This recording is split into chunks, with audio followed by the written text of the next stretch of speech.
All right, I think we'll go ahead and get started here. Hopefully everybody can hear me okay.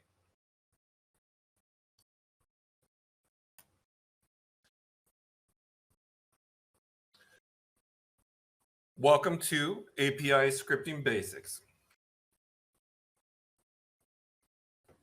I'll be your presenter today. My name is James Mitchell. I'm the Global Application Engineering Manager here at ATI.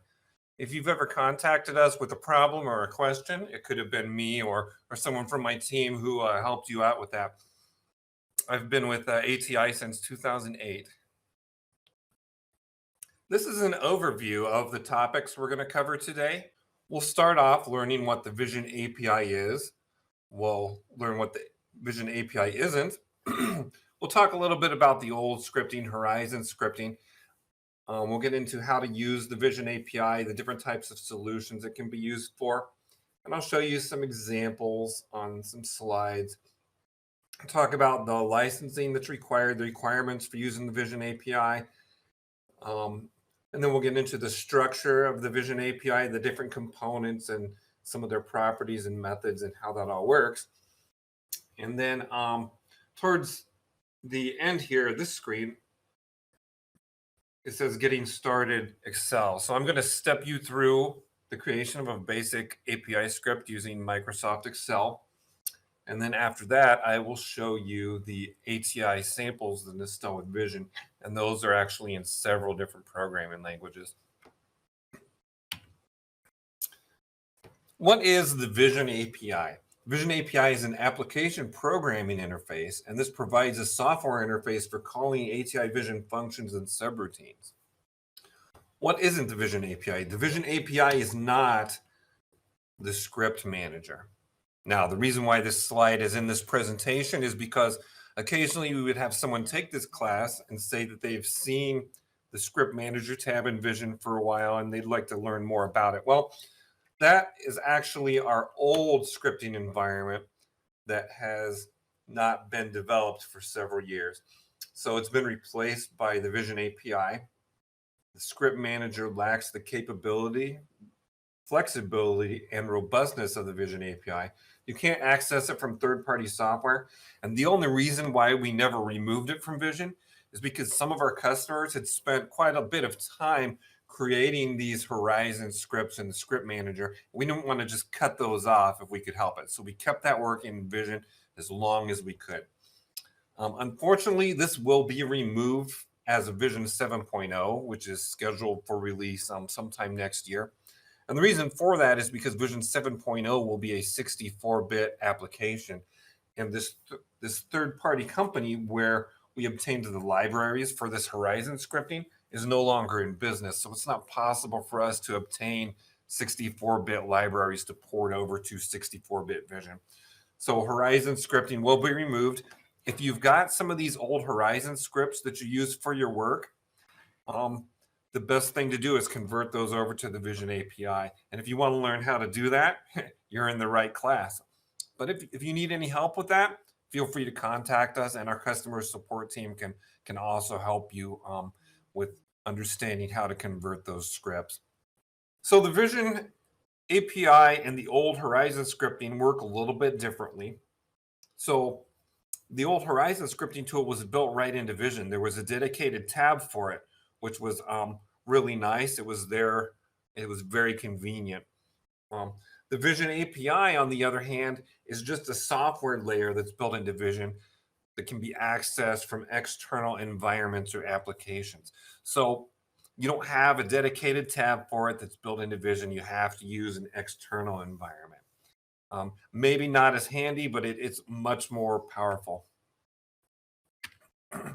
So there's a lot of reasons why you might want to use the Vision API. Your tasks may have changed or expanded. Processes are becoming more complex. Engineers are required to accomplish more in less time. So API can be as a solution. One thing I've seen is end users think of novel ways to accomplish their tasks more quickly and easily. It's really interesting to me to see the different ways some of our customers have applied the API to help them with their work. You can use the Vision API as a tool to test and implement new ideas. Some benefits: you can use Vision's low-level functionality in new ways to accomplish tasks. It offers a high level of customization and flexibility. Application-specific functions and features can be integrated with existing processes and procedures.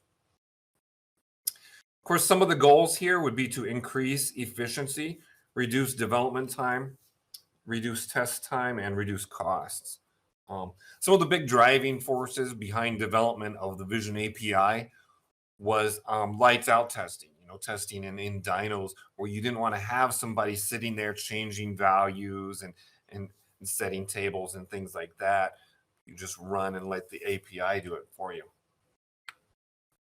So there's a couple of different categories that the API is used for: automating Vision functions and features, again, lights out testing. And another category is gaining functions and features beyond the native capabilities of Vision, such as application or user-specific processes and files. So here's a block diagram that's an overview of your typical measurement application that could be applied to the Vision API. So down here, kind of towards the bottom of the diagram, you have ATI Vision communicating with your target ECU. That could be with an ATI A8 or an XCP protocol or any of the ECU interfaces that Vision supports. So, and you know that Vision has its own application-specific files that it can write out. So it can save MDF4 files or rec files containing recorded data. Well, what if you want to understand what areas of the recording an item exceeds certain thresholds, where as you're measuring, you could have a user application or script monitoring some items using the Vision API, and they're writing that information to its own file. So that's one way that the Vision API can be used in a measurement application. This is your typical auto calibration scenario. So down here at the bottom, you have Vision communicating with your target ECU. And up the top, you have the user application or script making use of the Vision API to read measurement values out of Vision, maybe perform some analysis on those values, and in turn change some calibration values. So yeah, typical auto calibration scenario. So this slide expands on the previous slide to add the hill control over on the right. So what this is meant to show is that in addition to using the Vision API, other applications that you use might have their own APIs.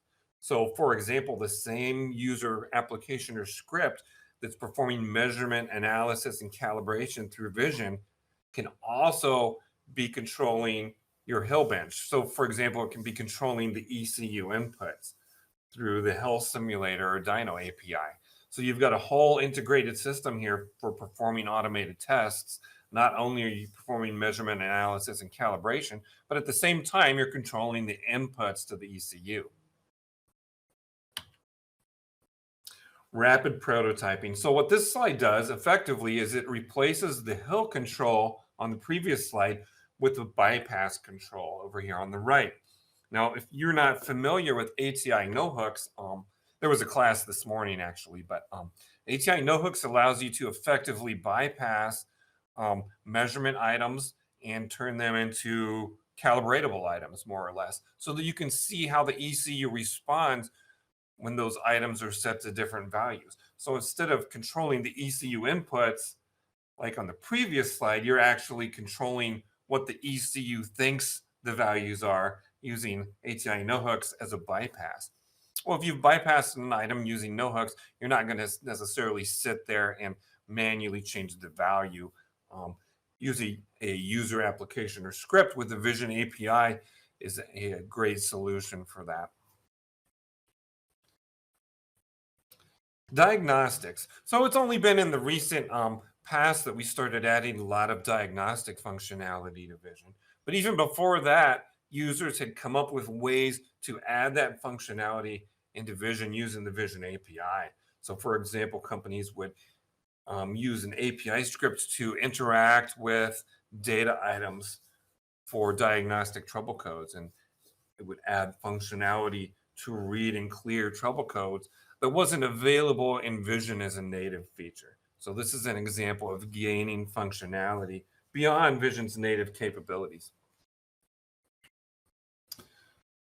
So this is an example of gaining functionality beyond Vision's native capabilities. So in the past, we'd had customers who asked us, they wanted to take a recorder file, Vision rec file, and bring in the items in the rec file into a Vision screen. Well, this is one application that has been created for that purpose. And what it does is it reads the channel list from a rec file and allows you to push it into a Vision screen. So it's an example of gaining additional functionality. This is one of the examples of install with Vision. If you've used ATI products for a while, you might be familiar with our EDACs, and there's still hundreds of those out in the field.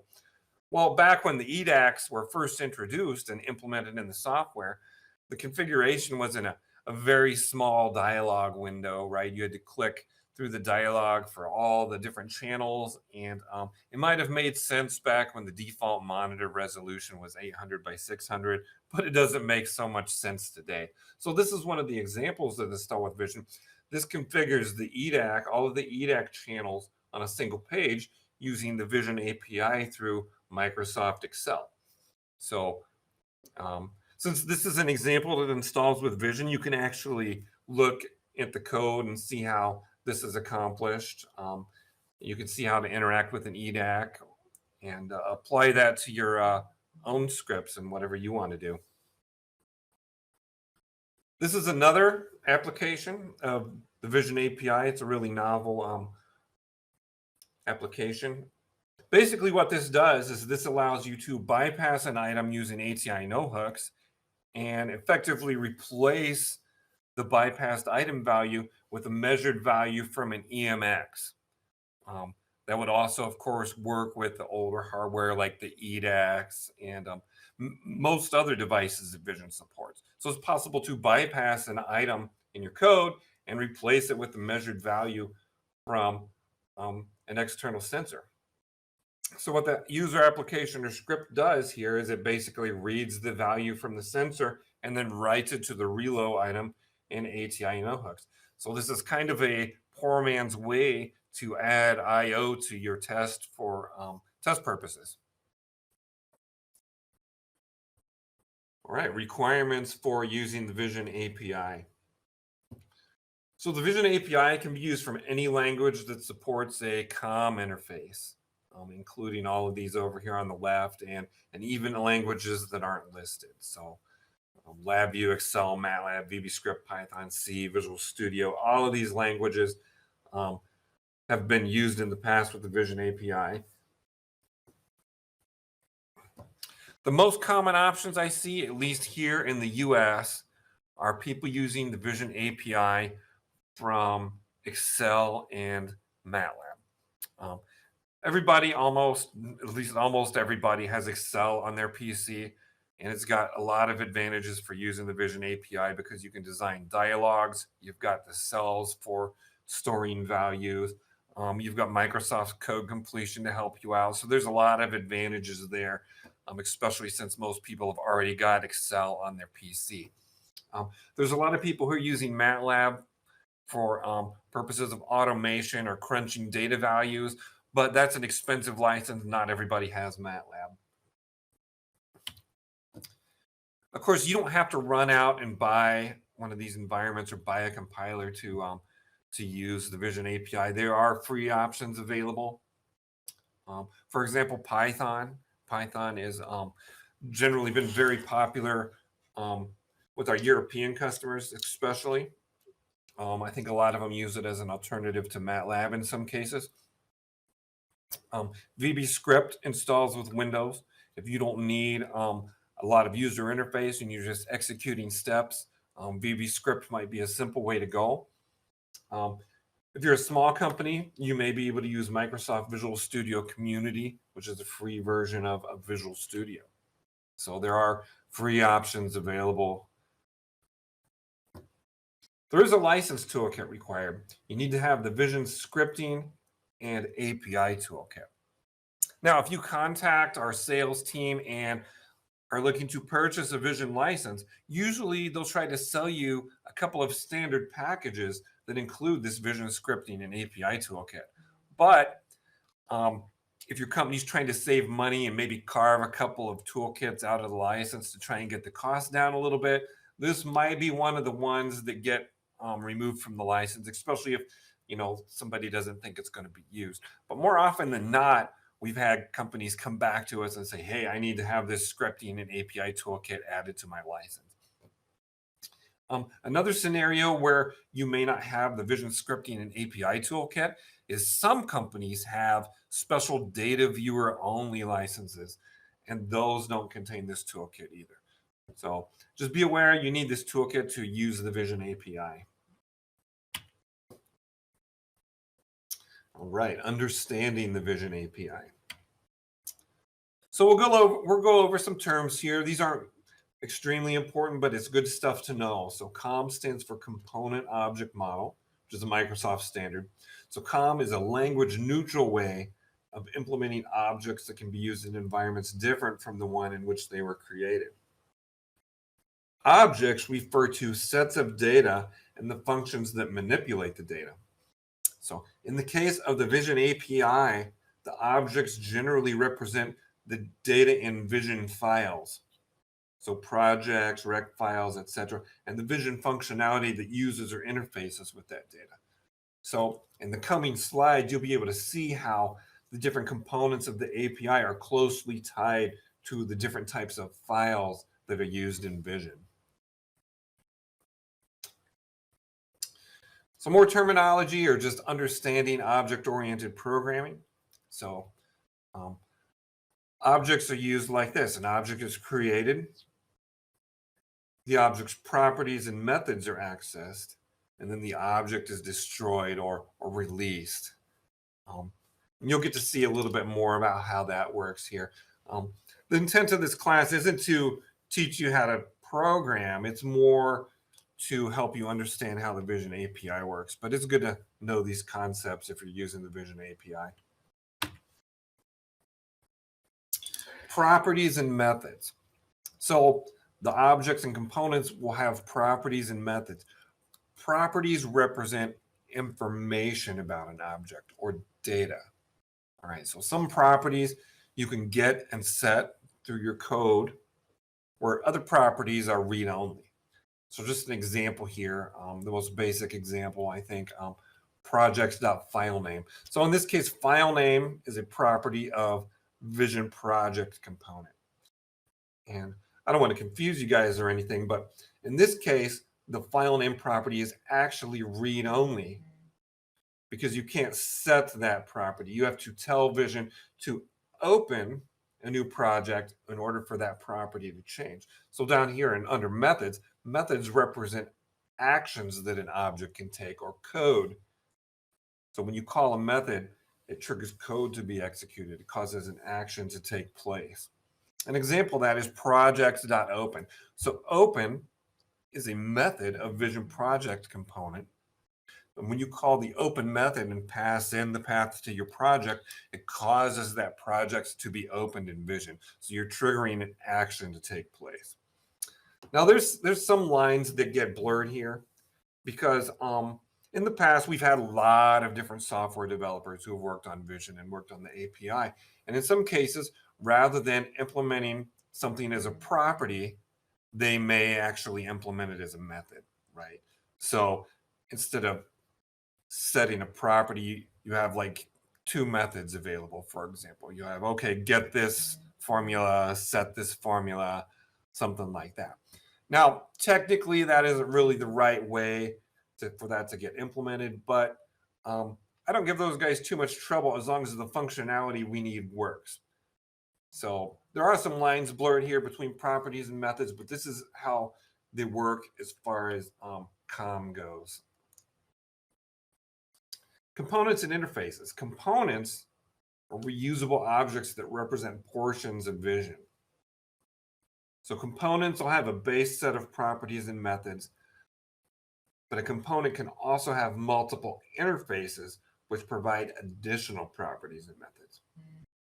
So the names of components will typically end in component. Again, the same example, vision, project, component. The vision project component is the most heavily used component in the API, and that's going to have a lot of interfaces underneath it, right? So you'll have interfaces to vision screen files, for example. That's all under the vision project component. So interfaces describe the properties and methods of part of an object. So the names typically begin with the letter I. And another example of that is IATI Vision Data Item Interface. It's an interface to data items. So up here at the top level of this structure, you have a set of creatable objects. Those will represent vision files generally, and we're going to see more about that in the coming slides here. But then there's other components and interfaces under that that are not creatable, and then those may have further interfaces. So let's take a look at a real-world example for that. So the vision calibration file component. Now, the reason why I chose this component in particular for these slides is because this is actually a very simple component. If you've ever opened a cal file by itself in Vision, by double-clicking a cal file in Windows Explorer or by right-clicking a cal file in the Vision project tree, there's not a lot you can do just by opening the cal file, right? So the Vision API basically follows that same functionality that's available. So at the top level here, you've got the vision calibration file component as your creatable object. And below that, you've got a set of methods and properties. So you got the methods, delete item, import, load, save as. These are all actions that you can take place with this object. And then you've got properties which return information about the object.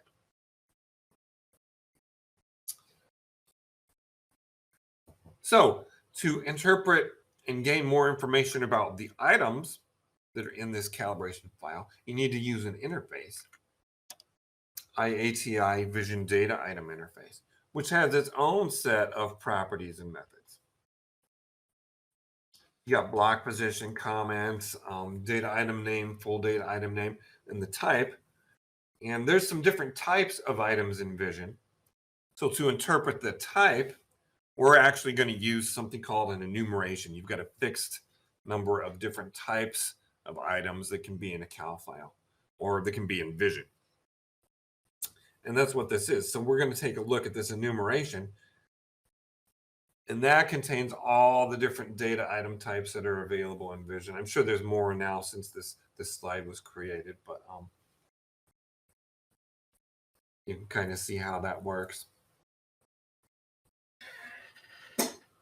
All right, so here is a list of the Vision API components. The Vision application component, the Vision project component, the Vision strategy file component, the Vision calibration file component, and Vision recorder file. So you can tell just by the names of these components how they tie in to the different types of files that are used in Vision, like I was describing earlier. Down here at the bottom, we've got a few that are grayed out. And the reason why these are listed is you may see those in your development environment. So if you're working in something with code completion or an object browser, you might see these objects available. We'll talk a little bit more about them in the coming slides here. The Vision application component provides access to the Vision application environment itself. So this is the only component that isn't really associated with the files that are supported in Vision. This is associated with Vision itself. So what this allows you to do is access Vision version information, Vision license information. You can put Vision into a special fully automated mode that suppresses any prompts. So this is important. So if you're doing automated testing, you don't want an action that causes a prompt to block your test from proceeding further. So what this mode does is it redirects the prompt information to the Vision log window and then takes a default action. The other thing that this component allows you to do is configure add-ins. So Vision has an add-ins menu up at the top, which basically allows you quick access to launch almost any type of file that you want. It was primarily designed for launching Vision API applications, but in this add-ins menu, you can launch, you can put an image in there, a diagram or a PDF information that you need to give you quick access to that. So that's the add-ins menu. So the reason why that add-ins functionality is included in this component is because sometimes this component is used by system administrators for deploying Vision. There might be a specific set of add-ins used at a company, and that's part of how Vision is deployed at that company. So there's a big note here at the bottom. The Vision Scripting and API Toolkit is not required for this component. And it's for that very reason. It's because this component is sometimes used to deploy Vision, and Vision may not even be licensed when that occurs. So since this is used by system admins to deploy Vision, or sometimes to keep track of licensing and things like that, the API Toolkit is not required to use this component. So the next component here is the Vision Project component. This is going to encompass a lot of your day-to-day work. This is the most commonly used component in the Vision API because it includes a lot of functionality, right? So you can manipulate devices, create and manipulate screens, create and manipulate screen objects, read live data values, measurement values, read and change calibration values, apply calibration files, and that's just an overview of some of the functionality that's available. The next component I'll talk about here is the Vision Strategy File component. This provides access to the functionality that's available after opening a strategy file in Vision. So you can import and export memory images, import and export description files like A2L files. You can manipulate device settings. You can manipulate the memory map, and you've also got access to the base calibration values stored in your VST file. Now, this is heavily used by companies for creating VST creation tools, right? So sometimes the files that come from their ECU supplier don't have everything that they want to use. They may need some additional settings, device settings, to be used with Vision. Maybe they need some changes to the memory map, or maybe you want to set some base calibration values, maybe turn off calibration checksums to allow for calibration work to occur, or any number of reasons, right? So a lot of companies use this as to make strategy file creation tools for their company. So again, the Vision calibration file component. So this provides access to the functionality that's available after opening a calibration file in Vision. So it includes access to the list of items contained in the cal file. You can import calibrations. You can view the comments, source, and modified date of each of your calibrations. And you can see the values of scalar calibration items. You can't see the values of maps and tables. So if you needed to see the values of maps and tables, then the cal file needs to be attached to a VST and then read through the Vision Project component. So the Vision API works almost exactly like the Vision user interface here. And that's one thing that I would like to recommend, right, is to not jump into using the Vision API before you understand how Vision works. I know we've had people in the past who contact us for help when they've tried to manipulate a screen file by itself, and that's not possible in the Vision API or the user interface, right? So if you open a screen file in Vision, you have to have a project open, and in the Vision API, you have to go through the Vision Project component to access a screen file. You also have to have a project open in Vision to access a screen through the Vision API. So the API works very much like the Vision user interface. So Vision Recorder file. So this provides access to the data stored in a Vision Recorder file, including measured data values, timestamps, and the metadata. So comments, vehicle info, project, and screen names. The rec file format is proprietary to ATI Vision. So if you needed to access data in the rec file from another application, this is the way to do it. So other components that you might see in your development environment are the MATLAB component, the Vision Model component, and the ATI Simulating Block Library component. So while these are components in the Vision API, they're not intended for end user use for automated vision. They're used by ATI no-hooks to access the vision environment from MATLAB Simulink. So really, there's not any functionality in these components that are usable to most people. You could maybe a hardcore no-hooks guy might find some reason to use these, but as far as I know, that's never happened. So these aren't documented in our command reference manual or anything like that. These are intended for use by ATI no-hooks only and not for end users. So for the most part, if you see these in your development environment, you can just ignore them. One other component that you might see is called the rec file component. So if I go back here a couple slides, this component was called Vision Recorder file. That's the good component. That's the one that's usable.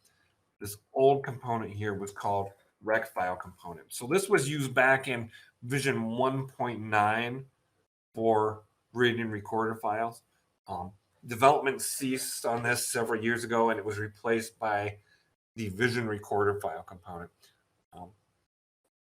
So it can be easy to confuse these when you're talking about them. I guess the biggest questions I ever get about this old rec file component is some of the properties and methods that might be displayed in your development environment or your object browser might seem to imply that it's possible to create a rec file from scratch using this component. Unfortunately, that's not possible because this component is no longer usable and it's obsolete. So if you see this is another one that you can just ignore. Another component that you might see is ATI Flash Lib.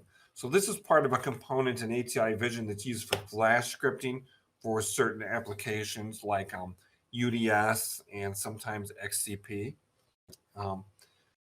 This is not intended for other uses. There's no documentation on this. So usually these Flash scripts are integrated by ATI. So this isn't part of the regular Vision API that's used for automation. This is only used for Flash scripting. Another one you can just ignore.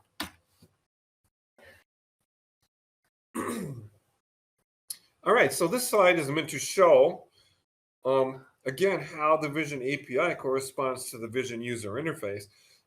You know, you've got something like this export to MATLAB call, and it's got a lot of different arguments, and some people might be confused about what they need to pass for these arguments. So we'll take a look here. You've got MATLAB structure as a Boolean. It's a true or false that corresponds to a checkbox in Vision. You got between samples as Vision rec mat export between samples. So that is an enumeration. If we check the command reference guide, we can see the same three options in the command reference guide that are available in this drop-down list when you go to export a map file in a user interface.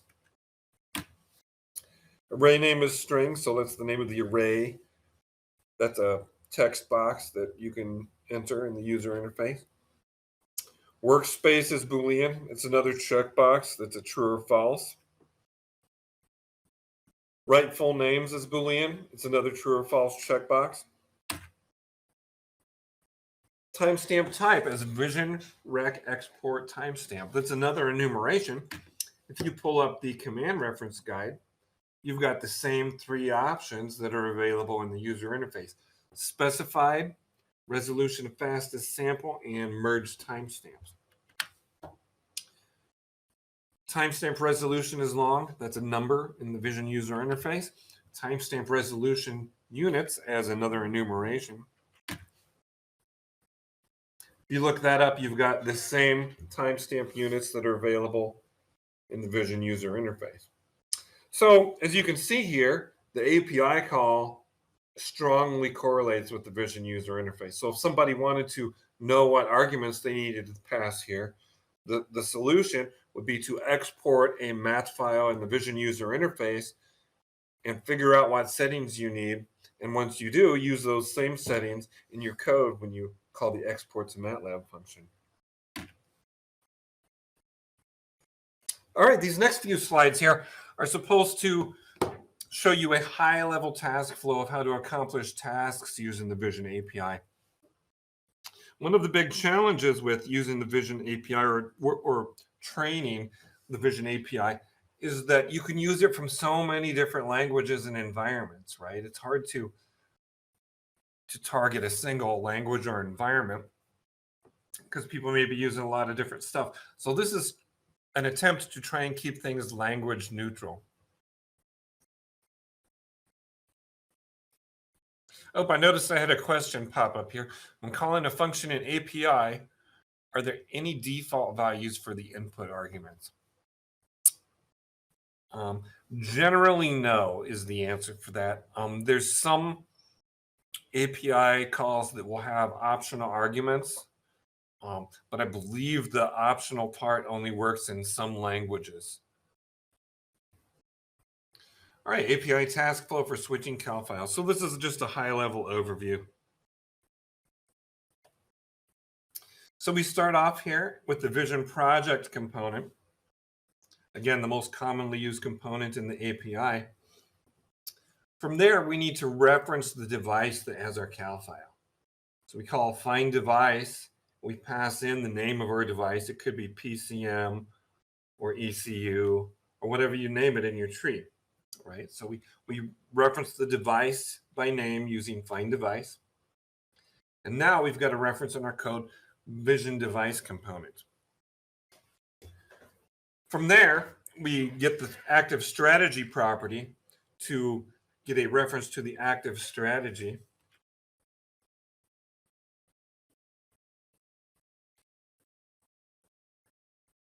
And once we've got the active strategy, we can then set the active calibration property under the strategy to switch the cal file to the one that we want. So you notice a trend here. You start off at a really high level. You start off at the project level. You work your way down to the device, and then you work your way down to the strategy under the device, and then you can manipulate the cal file under the strategy. And you'll notice that same thing as we proceed here. Add an item to a new data list. Again, you start off with the Vision project component. Since the project has your screens, you need to get an interface to your screen of interest by either passing in the index. And now you've got an interface to your screen. Call the add control method. And then you pass in an enumeration for the type of screen control.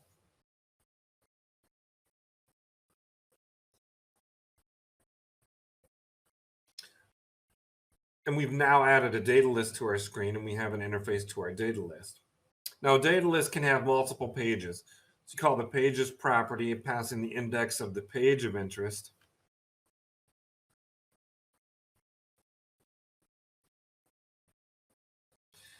And you've got an interface to your data list page.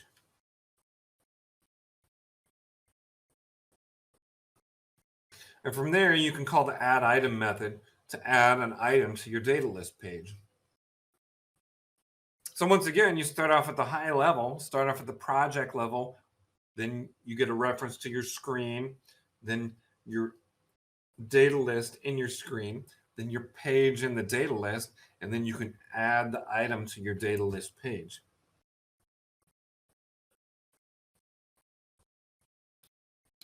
Accessing scalar values. Once again, we're going to use the Vision project component. It's our most heavily used component of the Vision API. We create our project object. From there, we reference the PCM device that we're using. And once again, it can be whatever you named it in the tree. So the name could be PCM, ECU, whatever.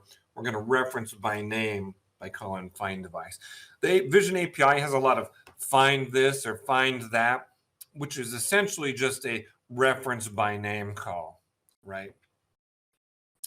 Find device, Vision device component. So you've got a reference to your project. You've now got a reference to your PCM device.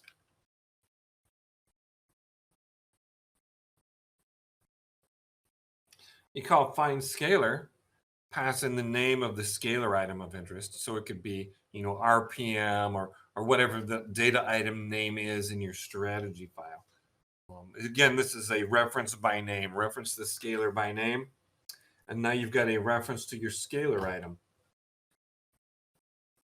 And then once you've got that, you can use target value to set the value or upload the value from the ECU. So once again, you start off at the project level, work your way down to the PCM device in the project, the scalar item under the PCM device, and then you can set the value of the scalar item. Oh, looks like I got a question here.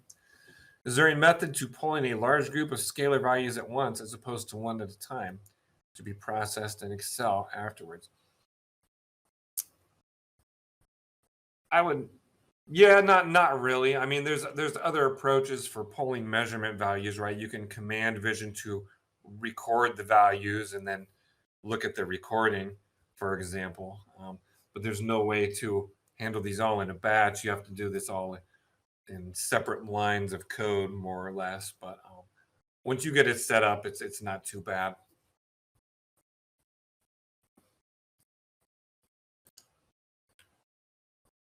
All right, so I'm going to be bouncing back and forth in between Excel and the presentation here. So getting started with the Vision API Excel. So once again, the reason why we use Excel for this class is because almost everybody's got it on their PC. And when I give this class live, I usually let people follow along while I'm building this script. So I guess if you guys would like to follow along remotely, feel free to do so. I'll try not to buzz through this, super fast. I'll try to give you guys some time in between. I've got a lot to talk about with the different steps anyway. So if you want to follow along, feel free. But I'll be going through this myself as well. So getting started with Excel. So the first step here is we're going to launch Vision. And we're going to open the Vision demo project. So I'm going to launch Vision here.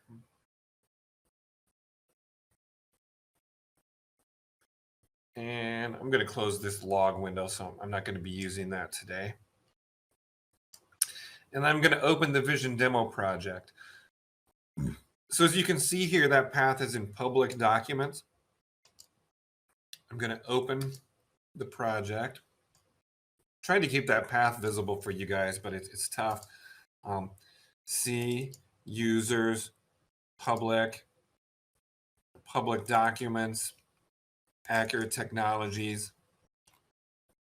I'm going to use my Vision 6.02 Vision demo.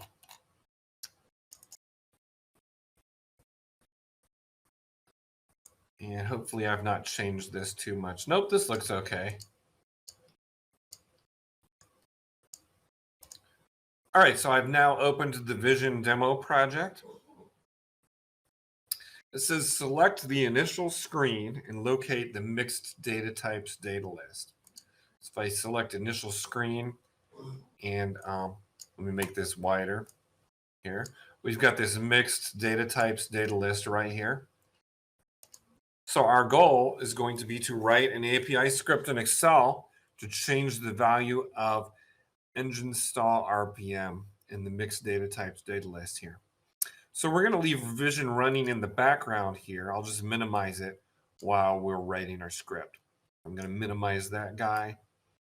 And so the next part of the setup is we need to enable the developer tab in Excel. So this is how to do it in current versions. Older versions of Excel might be different from the above. But in this one, it's File Options, Customize Ribbon. Make sure that Main Tabs is selected, and then check the box next to Developer. So I did File, Options, Customize Ribbon, and here it's Main Tabs. Make sure Main Tabs is selected. And then I scrolled down here and checked this Developer box right here to enable my Developer tab. So that's how that was done. So now I've got this handy dandy Developer tab right here. So if I go to the next slide, the next step is to launch the Visual Basic Editor from the Developer tab. So step 1, click the Developer tab. Step 2, click the Visual Basic button on the toolbar, and then Microsoft Visual Basic for Applications will launch. Developer tab, click Visual Basic, and my Visual Basic for Applications has launched.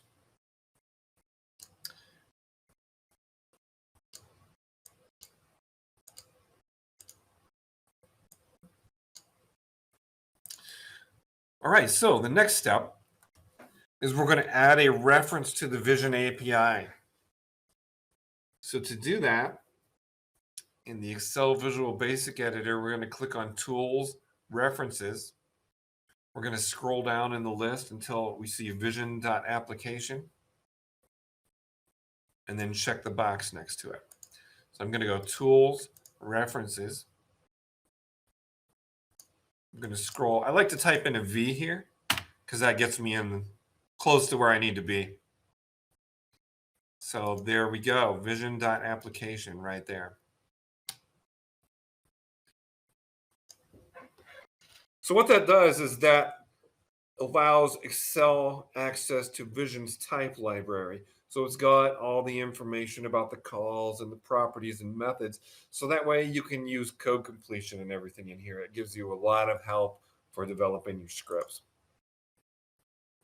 So this is known as early binding because your development environment knows about your type library before you run your program.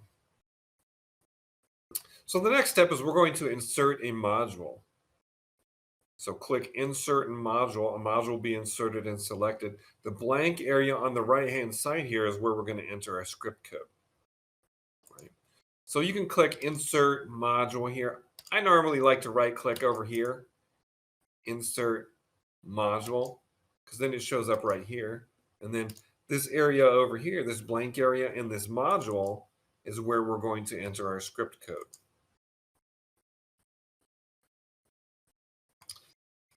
So the next step is we're going to create a new subroutine. So the steps for this are, in the blank document, we're going to type in sub change cal and press the enter key. And then the Visual Basic Editor will add the rest of this, the parentheses and the end sub. So I'm going to go ahead and do that right now. Sub change cal.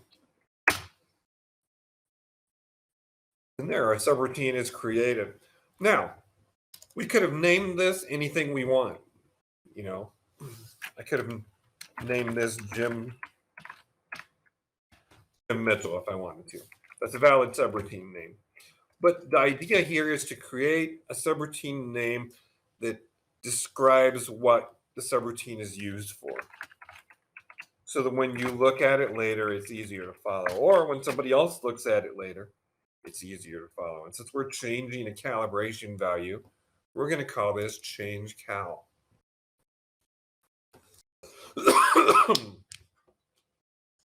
All right, so now we've got a subroutine for our code. The next step is we're going to actually write some code. We're going to create a Vision project component object. So we're going to add the following line. Dim project as new Vision project component.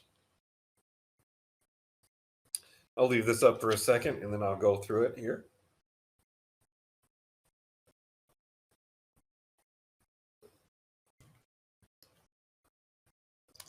So I'm going to go ahead and type that, dim project as new Vision project component.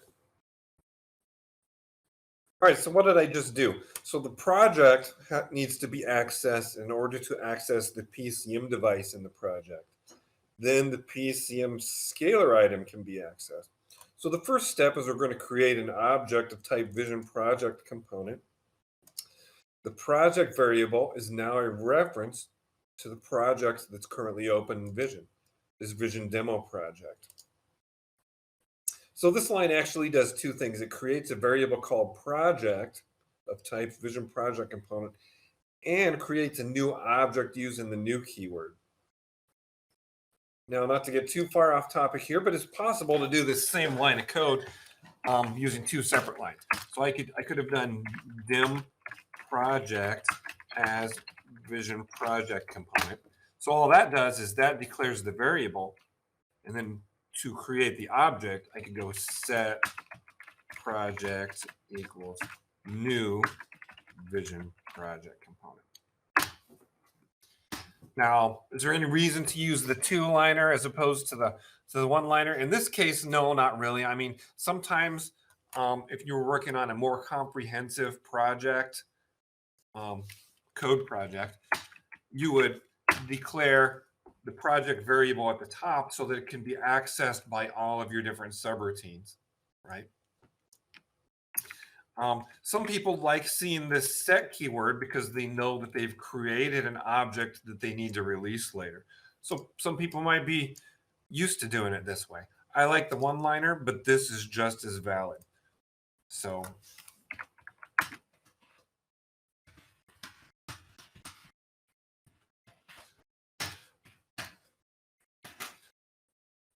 it's just some Excel-specific stuff you could know. All right, so let's go to our next step. Did you notice after typing the space after new, all of the available objects and types will pop up for selection, including the Vision API components. So this feature is known as IntelliSense, which is Microsoft's implementation of code completion.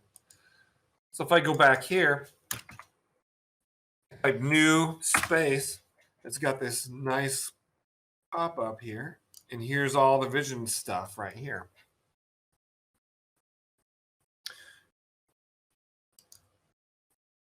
Only the objects that I talked about as being creatable in the presentation are creatable, like Vision recorder file. Some of these other objects are not creatable, but they'll still show up here. Vision project component. So the pop-up just helps you write your code. All right, so the next step is we're going to add the following line of code, dim device as vision device component. So I will go ahead and leave this up here for a second, and then I'll go through it myself.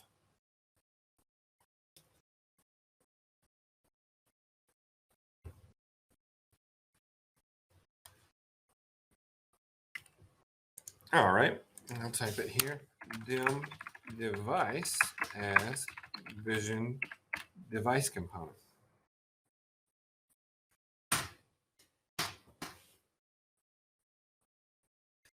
All right, so why do we need to do this line? Well, the PCM device has to be accessed in order to access the PCM scalar item.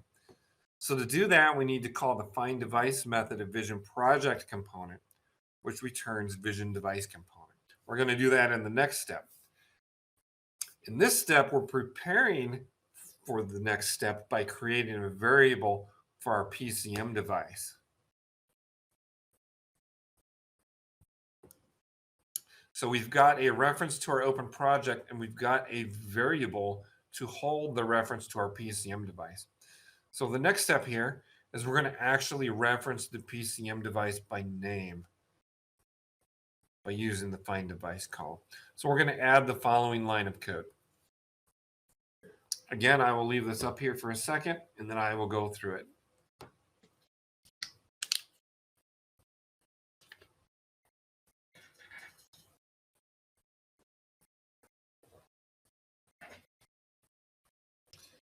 All right. Set device equals project find device PCM.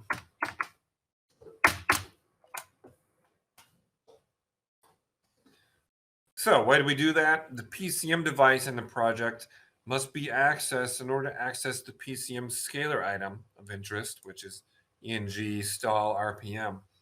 So in this step, we call the find device method and pass in the name of the device from the vision device tree PCM. The result of the find device method is returned into the device variable that was created in the previous step. So the device variable is now a reference to the PCM device in vision. So if I go back over here, this PCM right here has to correspond to the name of the device over here in our vision project tree right there. So if this was ECU or TCM or something else, that's the name that we would have to use in our script here. The other thing to know is these are our own variable names, right? If you've got multiple PCM devices, it might be easier in your code if we just named the variable PCM.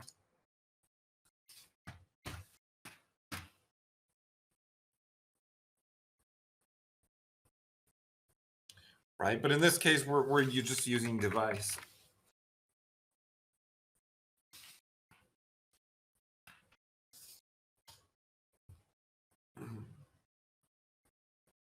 Same thing with the project. Since these are our variables, we can name them whatever we want. So I could say V6 engine. And then when I make my calls down here, yeah, so if I tried to do something else, I would use V6 engine.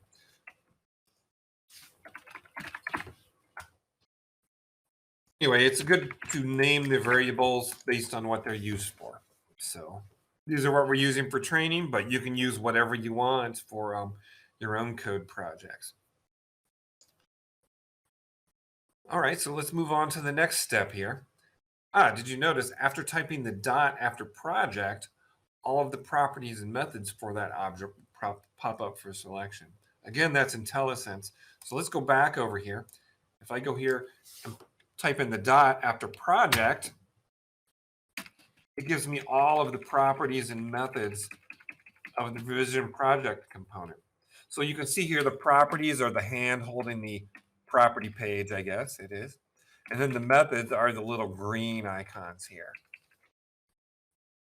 And unlike before, where up here we typed new space, this listed a whole bunch of stuff in addition to the vision stuff. Different from that, down here, when we type the dot after one of our components, this is all specific to that vision component. This is no external functions or anything. These are all specific to the vision project component. Actions you can take or information you can get with the API. And if I had used the different variable name like V6 engine right here, then it would do the same thing down here, right? V6 engine dot, and now I've got all my properties and methods. If I type something else that's not an object, it doesn't do anything for me. So since I created the object up here,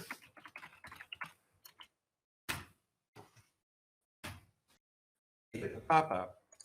Like if I comment out this line, the object is not created, then when I type the dot down here, I don't get the pop-up because I didn't create my object. If I uncomment that line, type the dot, I get the pop-up.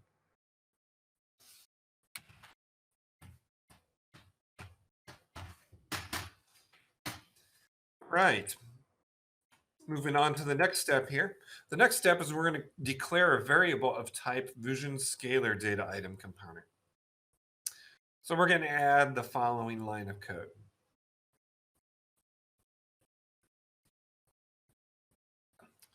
Again, I'll leave this up here for a second, and then I will go through it myself.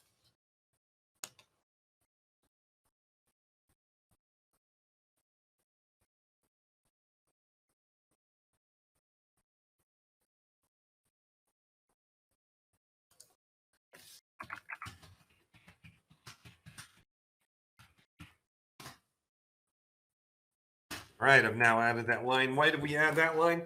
Basically, in the step after this, we're going to reference our scalar item. But we need a variable to hold the reference to the scalar item, so that's what we're doing here.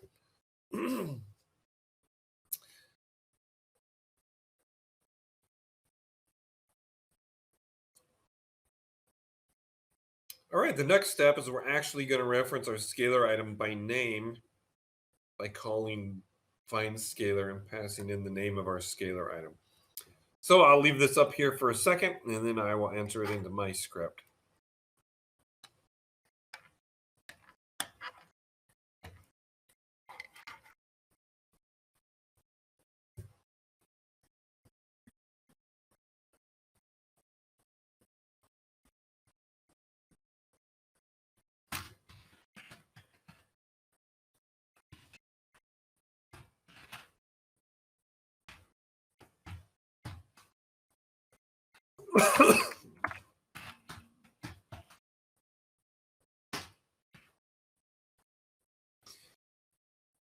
All right, so now we've referenced our project, we referenced the device in the project, and we've referenced the scalar under the device.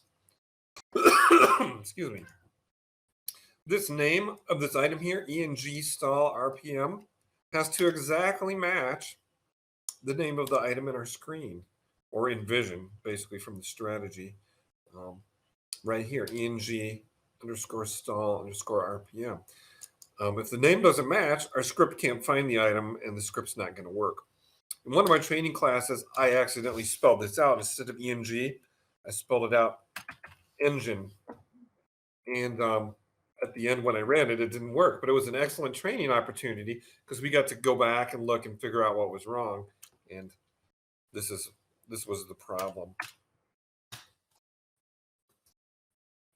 All right, so let's move on to the next step here. We're going to set the target value property. So setting the target value property sets the value of the scalar. So I'm going to just set the value to 100. Scalar dot target value equals 100.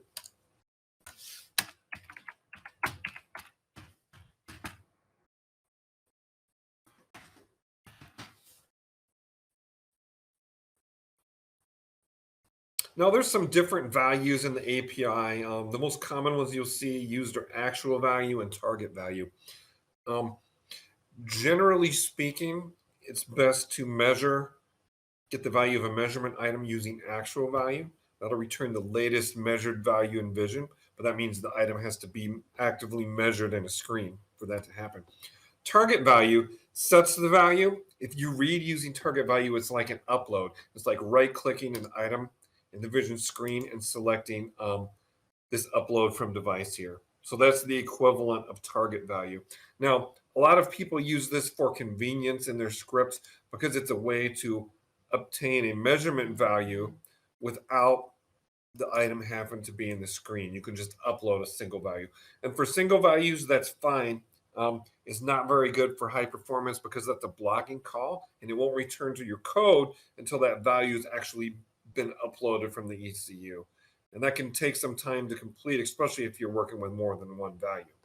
So for performance, you want to read using actual value normally and write using target value. Getting a little bit off topic here, but anyways, we have now set the value of our scalar item. Does that mean our script is done? Actually, there's one more step we need to complete here, and that's releasing the Vision Project component object. So the way that's done in different languages is different, but here in VBA, Visual Basic for Applications, the way to do that is set the variable equals nothing. So I'm going to go ahead and do that. Set project equals nothing. So now the object has been released. So the object was created here.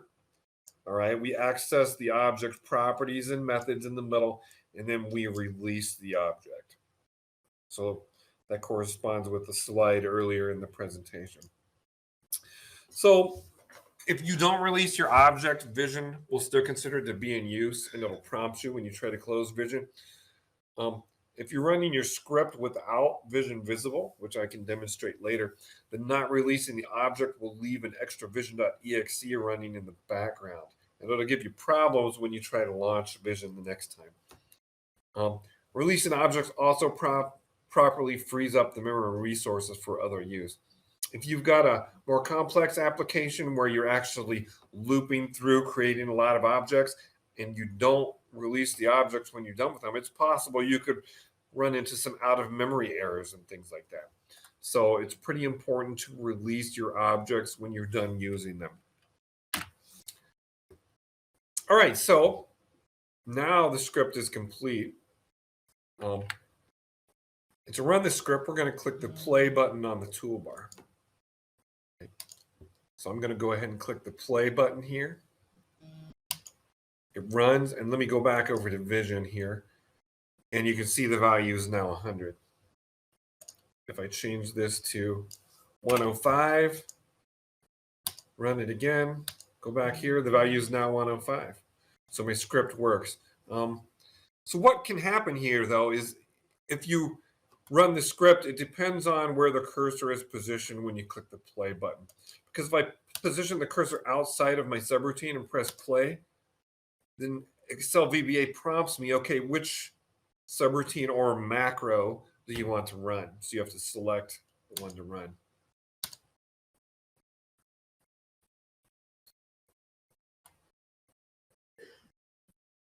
Yep, so now the value is 100. A couple other things that I'll go ahead and show you here. You don't necessarily have to declare your variables when you're using Excel. So I could take this part. Oh, actually, I need to leave that because it's creating the object. But if I was removing dim device, dim scalar, my code would still work. So like if I set it to 122 right here and I run it, there it's 122. The issue here is since I declared a scalar without specifying the data type, it's considered a variant by Excel. So if I go here to type the dot, I don't get the pop-up, right? Because Excel doesn't know what it is. I declare the type, and when I click the dot, oh, I guess I need to go all the way back here.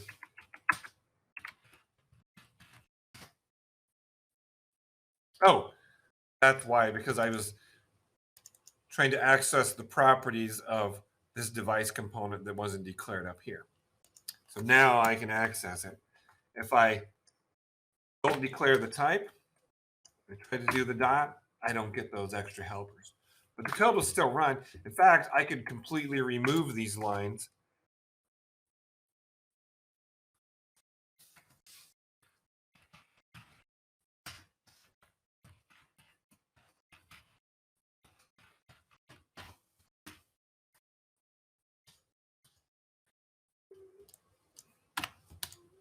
Run that, and it still works, right?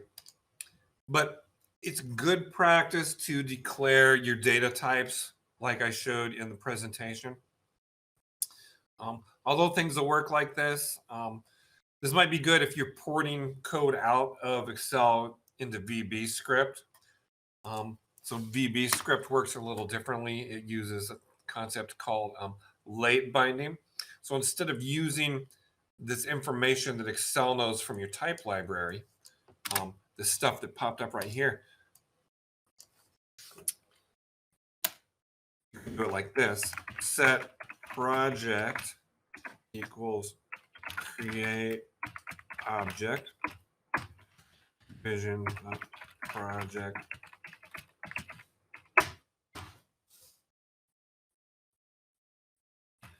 So this is the class name. It's a little different, and that's used in some of the other languages. But right here, this code should also work, assuming I use the right names here. Let's actually change this 177. Run it.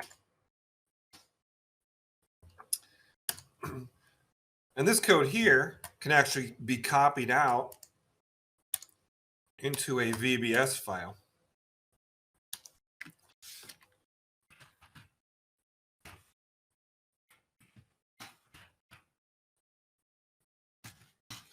VBS. Paste this in here. I think I did this all correctly according to VBS. Let's see if it actually works. Let's set this to 222.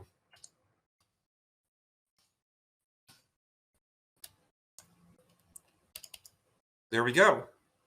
So that was there it worked from VB script. So Excel code, Excel VBA code is very similar to VB script. I don't want to get too far off topic there, but I did want to show you guys some of these things. If you don't release your object here, I run that. And now if I try to close vision, it should prompt and tell me. Nope, it didn't that time. Some of the languages will clean up after you.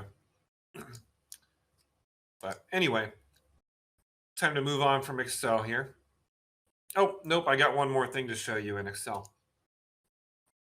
So one other thing to show you here is the object browser. So if you see this icon right here for object browser, it also says F2. I think you can also go to tools, or I think it's in the menu somewhere up here anyway.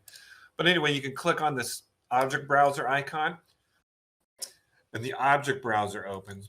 You can select serverlib. So that's the name of Vision's type library. So this got added when you selected vision.application. And now this lists all of the components and properties and methods. So if let me see, let's find device is something that we use. So I looked for that and I found that call here. So if I select it here, down at the bottom, it shows me what arguments are required, as well as the type that it returns.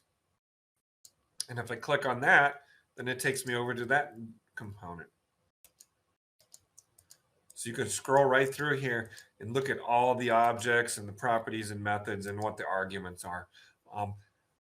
In a lot of ways, this is far superior to like a document that just lists all these, because this is a whole linked list. In fact, you can right click and copy the name and you take it right over to your code and use it.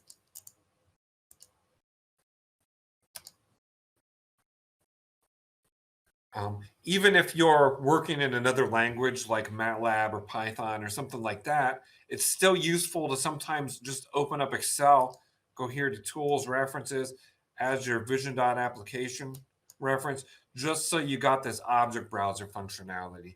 I think other languages like Visual Studio have equivalents of this object browser, but not all languages do. And this is very, very helpful when you're trying to write some code. Let's see, object browser. Yeah, just make sure when you use the object browser to add your reference here and then select serverlib right there.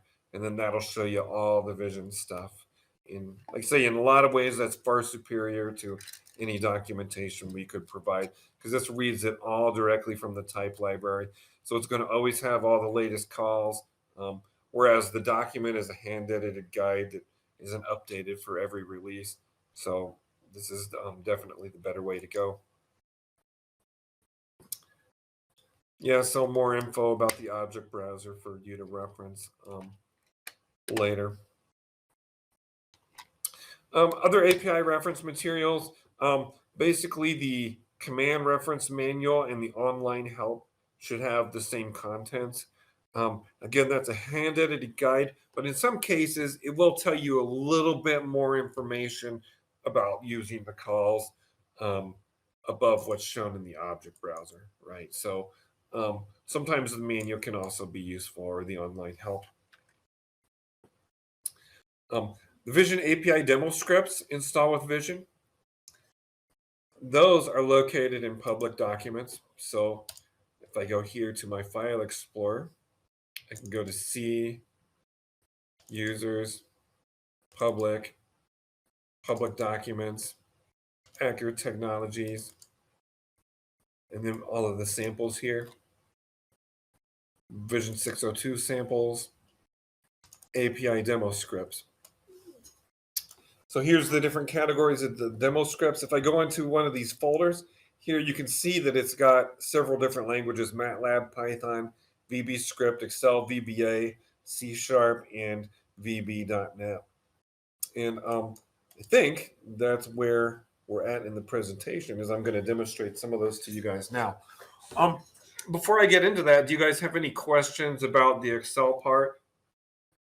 Feel free to post them in the questions, and I can answer them.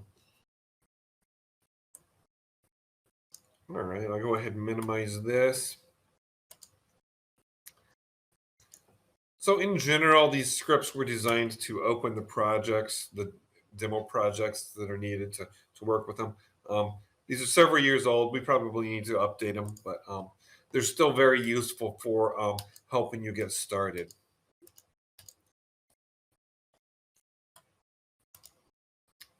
Close out of here.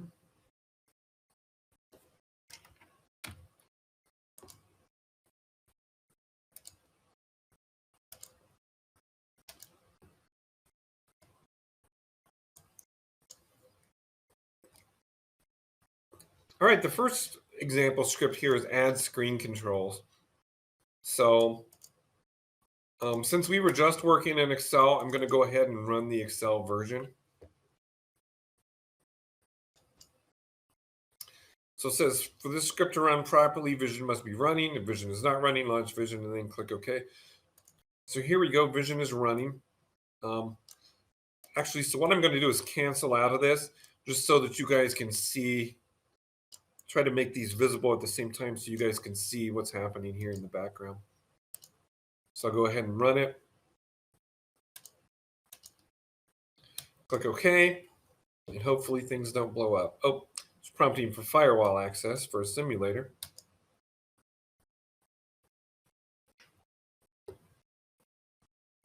So there we go. A bunch of stuff happened here in the background. Let's take a quick look at what the code is doing here. So here we've got a subroutine called add screen controls. And here's the message box that you saw prompting a Vision is open. So we launched the simulator here, and we create the project object just like we did in our Excel step through before. We tell Vision to open a specific project here. So this is one of the samples that install with Vision. We take Vision online. We reference our PCM device. This is just like the sample that we stepped through. We create a new screen. We add a data list by passing in the enumeration for a data list. So that was one of those high-level overview slides. We were creating a data list and adding an item to it. So that's what we do here. We create a screen and we add a new data list to it. We move and size the data list where we want it. We create an interface to the data list page.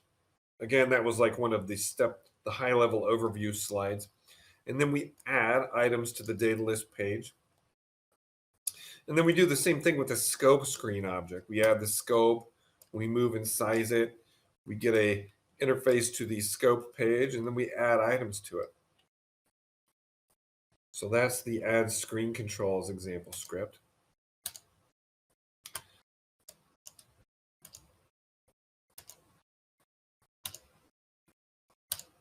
No. Okay. I will go ahead and run the VB script version. This DOS window here, this is our XCP simulator. I've already got one running, so that was a second instance launched. That just allows some items to move in Vision.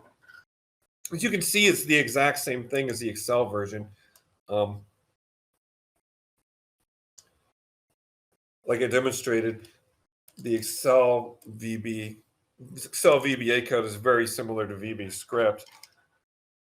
So here we've got the message box. We launch the XCP simulator. We create the project object. So here again, we're using the class name, vision.project interface. So that's what's used in a lot of late binding languages. VB script, MATLAB, some Python uses the class name. So we go through the exact same steps here. Now it's a good time to mention, VB script doesn't have specific data types. In VB script, everything's a variant, basically. So here we created our device variable without any kind of a data type, because that's what VB script requires. You don't get those code completion pop-ups in VBScript, so that doesn't matter. Right, but we're going through here and we're making the exact same calls that we did in Excel. I think I have an old MATLAB version on this PC. Yep, we've got an old MATLAB version on here.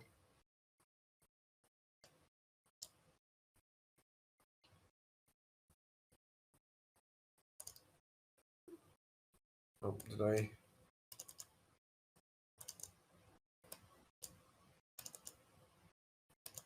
There we go.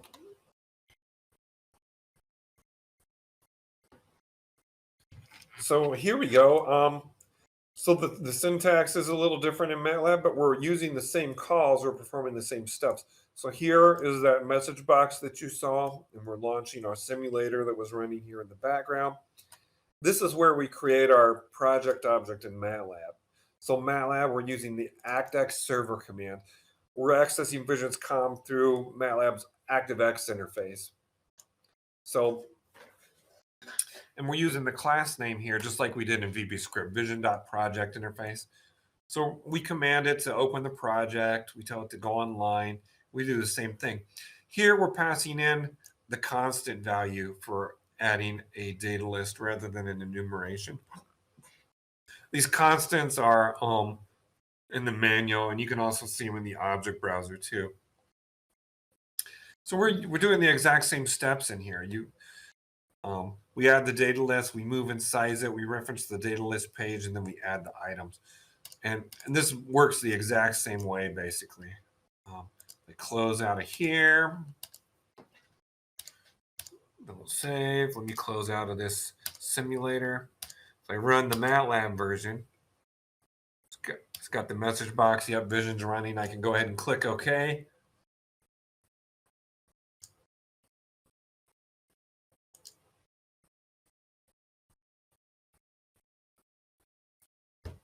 MATLAB's a little slower here, so you can see these different steps happening, but we're using the exact same calls. So basically what you've got here is you've got a Rosetta Stone for using the Vision API in different languages.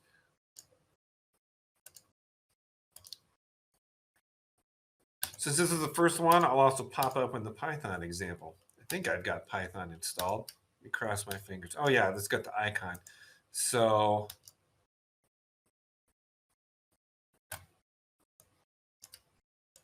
you see, there we go.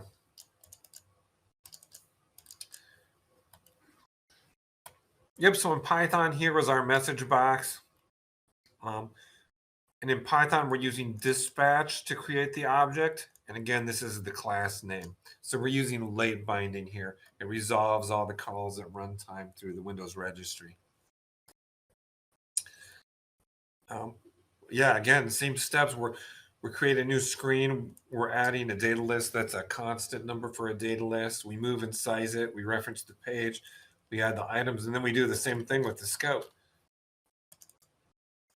So the Python version should execute the exact same code.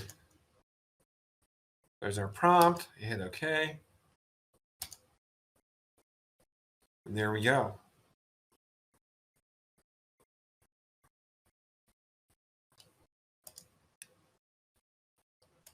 Yep, so that's add screen controls.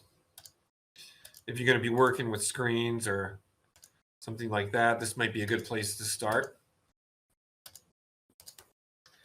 Under applications is that EDAC configuration script that was shown in the presentation. I don't have any EDACs connected, but I'll pop this open here for a second. So there's some different functions here. Find all EDACs in current project, read EDAC data, and write EDAC data. I think if I go over here into design mode, I can actually click on these buttons and, oh, thought I could right click. These must be the other style of buttons. Well, let's take a quick look at the code here. So here you can see this is red. This is because this one has been tweaked to work in both 64-bit VBA and 32-bit VBA. So since I'm on a 64-bit VBA, this is red, but that doesn't stop it from running because in that case, this code is used here. That's kind of off topic though. So we've got a function here, find all EDAX. So we've got lots of different things going on here. Check to see if Vision's running, make sure a project's open, create the project object. And here we're just looking through all of the root device and the child devices for EDAX, and then we're populating them. So there's a lot of different functionality in here. You can take this and maybe use pieces of this for what you want to do. It might be a good starting point for your own projects. I know there's still a lot of EDAX out in the field. So if you'd like to use this to configure your EDAX, you can try that out as well.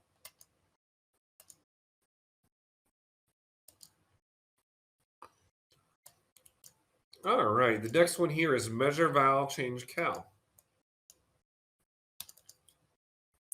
And again, this is another one that's it's in several different languages. I'm not going to pop open each one, but I'll go ahead and I'll open up the Excel version just because the Excel version works so well for this one.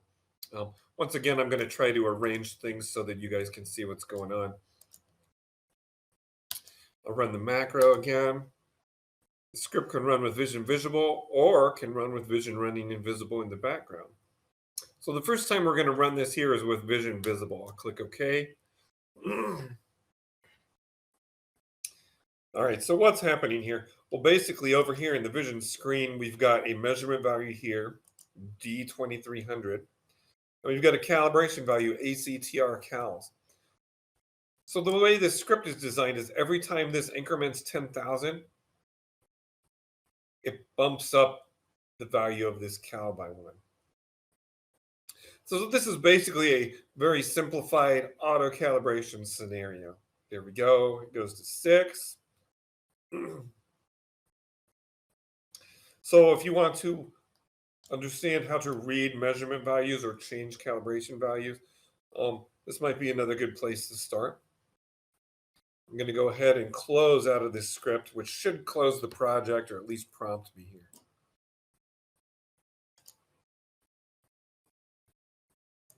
I'm going to click no, don't save.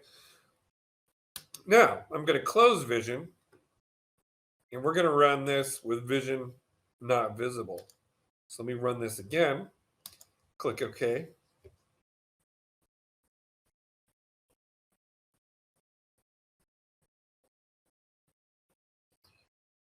I'll let it do its thing. So there we go.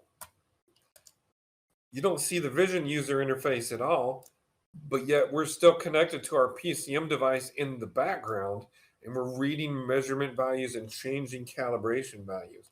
So this would be great if you wanted to create a test or something for a technician. You didn't want him to be confused by all of Vision's user interface, then this would work. So here in the simulator, you can still see Vision talking XCP. And if I go in here to Task Manager, you can still see Vision running here in the background, but there is no Vision user interface visible here. And that's a completely valid application for the Vision API. Vision's running in the background. You're using Vision's functionality in your script, but Vision is not visible. You have full control over the user interface. So I'll go ahead and close out of this one. The other versions of measure val change cal aren't as flashy, so to speak, as the Excel. We don't have full user interface in all these. I think the MATLAB one goes to the command window. Let's see. Yep, measure val change cal. Let's see if this actually runs here. Oh, it's still initializing, I think. We'll give it a little time. I think MATLAB's a little slower sometimes. And uh-oh. So this one had an error.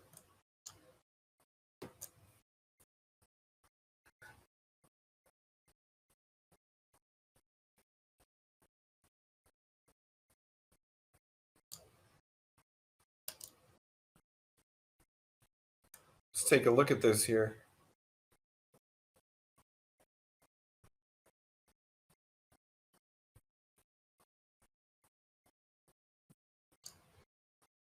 Try to run this one more time.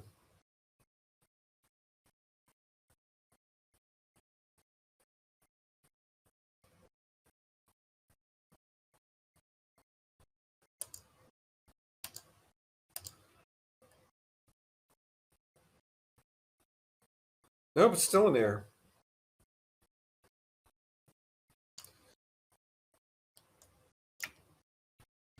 Well, let's see what's. I wonder if that runs before that gets initialized. So let's go ahead and initialize that right here and see what happens.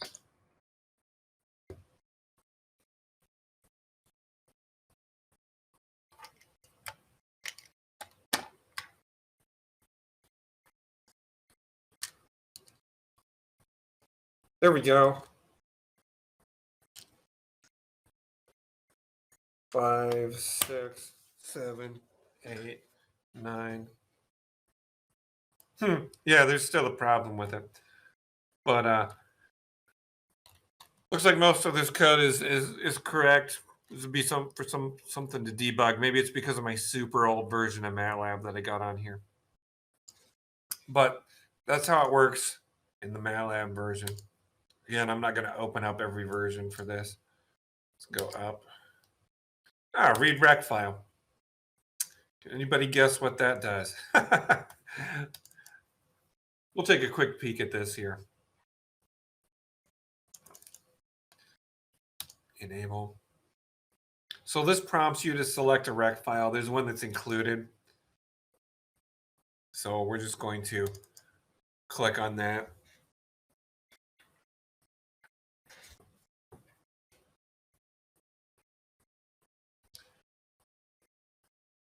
Here you can see the item name, the timestamp, and the data value. So we'll take a quick look at the code for that. There's our message box. We call the Windows File Open dialog to allow somebody to select a rec file. We launched the XCP simulator. In this case, the script uses the vision recorder file object. So this is an example of using a different object in the API. So we tell it to open the recorder file. We reference the vision recorder file channel, first channel, and then we get the data, which returns a 2D array of data and timestamps. And then here, it just loops through that array and writes the data to the Excel spreadsheet. So if you're working with rec files, check this one out, read rec file.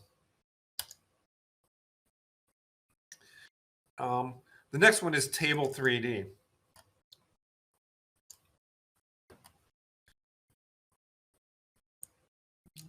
So what this does is it reads a 3D table from a vision strategy file. I think it uses this ATI PCM strategy. Let me open that up here.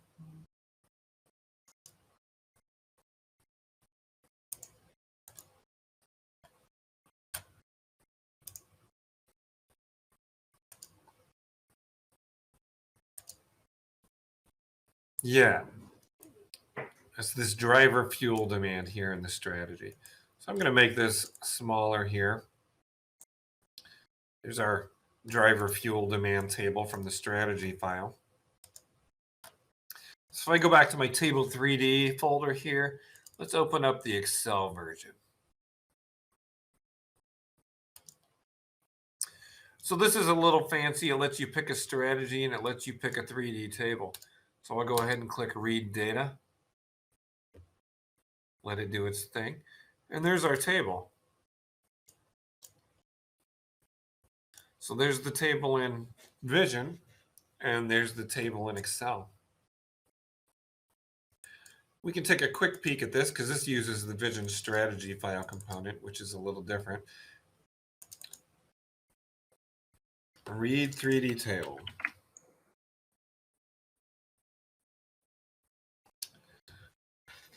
So there's a lot of formatting here. We're going to clear the worksheet. Again, a lot of Excel formatting. Here we go. We create the strategy object, the Vision strategy file component. So here we search for the item that the user selected. We make sure that it's a 3D table. And from there, we get the x-axis actual values. We're reading using actual value. We do the x-axis, the y-axis, and the z-axis actual values. We're getting the decimal places too to help us with our formatting. And then the rest of this is just a lot of Excel formatting, writing the data out to the workbook, and then using Excel's functionality to graph the data. I think MATLAB also graphs this really well.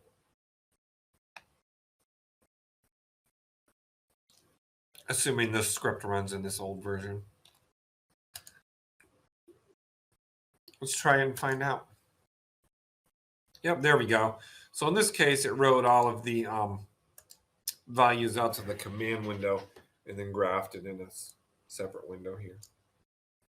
So yeah, here's MATLAB's graph, and here's Excel's, and there's the table in Vision. Kind of cool.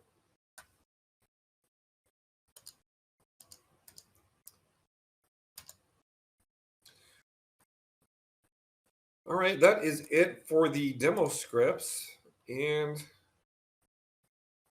I believe that is it for the presentation. So the last slide here has got our contact information and also points you to our website. So I guess we're at the end here. If you guys have any questions, go ahead and post them in the questions window here, and I can go ahead and answer them. I'll give you a couple minutes here before I shut everything down just to make sure I catch everybody. I hope you guys enjoyed the training and you got a lot out of it. I hope you can get a lot of use out of the Vision API. Again, if you need help using the API at all, feel free to contact our support team. There's no reason to spend a lot of time struggling with something when that's what we're here for, to help you out. So again, any questions, post them over here into this questions window. I'm happy to answer them for you. Run the MATLAB read rec file. Sorry, I missed that. All right. So read rec file. Let's open this one here. There we go, read rec file. Clear that out. I'll go ahead and run it real quick, and then I'll go through the code here. It's prompting me to select a rec file, click on it, and spitting the name, the timestamp, and the data values out to the command window. So up here, we start off clearing the screen and everything and the variables. This is where we call the Windows File Open dialog. That's not API specific. So in this case, we're using vision.recorder file name to create the object. So that's the class name. So this is where the object is created in MATLAB. We tell it to open the recorder file that the user chose up here. We reference the first channel of the rec file. And then we call getData2, which reads the values and timestamps. You get a 2D array. And then from there, we loop through the data and write it to the command window. And yep, that's pretty much it. Here's where we release the object. So pretty simple here. It's a good starting point if you're working with rec files.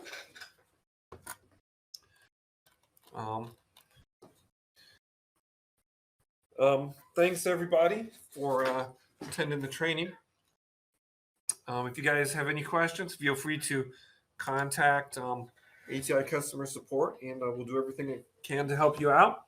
Hopefully you'll find a lot of ways to use the Vision API to help you in your work. Thanks and have a great day.